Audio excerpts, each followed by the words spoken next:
Abiogenesis. Spontaneous generation. Bam. Spontaneous generation was the first thought for abiogenesis. Spontaneous generation is when there's nothing there, and they believed that living matter just sprouted from nothing. And basically, Aristotle at 330 BCE, he was like, so we'll take some dirty clothes, and then we'll take some meat, and we'll put it in a barn. And he did that, and then a couple weeks later, he came and checked on it, and there were mice in the barn. And so he was like, so these non-living things created living things. The end.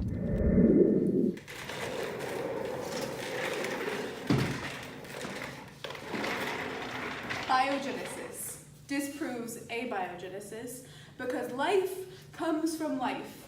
Things do not magically go poof. Wrong room. This guy, Francesco Red Eye, from 1668, was like, if it's alive, it came from something alive. And this is how he did it. He was like, some meat and a jar, and some flies came in, and they laid their little babies, and so they made more flies. And then he was like, okay, we're gonna seal it. No flies. But then they were like, no. Air and oxygen, this is the key to life. And he was like, oh no. I prove you wrong. He was like, I'm gonna put some holes in it, and the flies would come, and they would lay their little babies on the top, but they would not get inside because the meat can't just spontaneously grow. Many, such as Aristotle, thought that women were useless compared to men. Partially true. But they could not generate as much heat as men, therefore, it made sense to them. They were very dumb back in the day.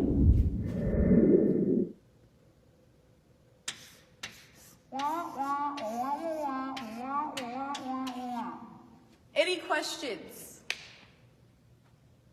No questions. Oh, one question. Yes, ma'am. What about living things that don't lay eggs? Okay, that's a wonderful question,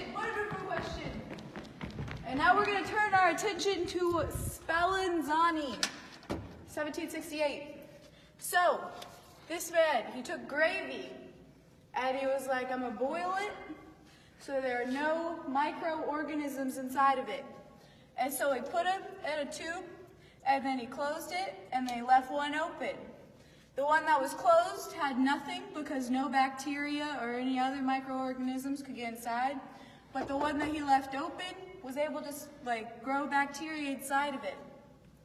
This was a good example of something that doesn't lay eggs. Another great example, Robert Remak and Rudolf Virchow. So he was in the 1850s, and this is cell division. So one cell becoming two cells. This is not like creating a baby, but it is, but it's not. What's behind curtain number 1?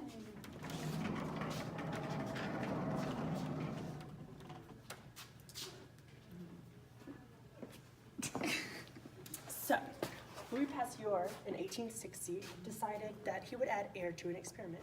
He boiled and cooled the gravy, as you can see. He used a swan neck flask. So for one, he kept the glass which would keep the microorganisms in. He tilted the other and let it sit for a week.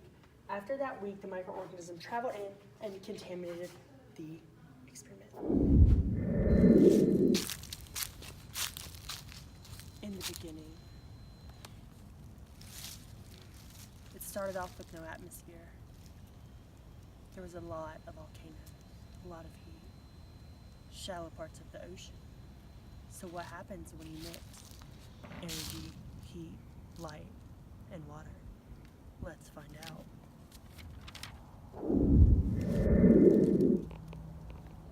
In 1952, Miller-Urey had an experiment.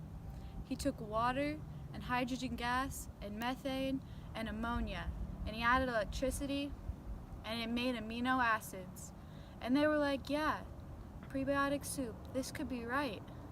But then in 2008, they were like, we don't think it was those gases. it's an issue.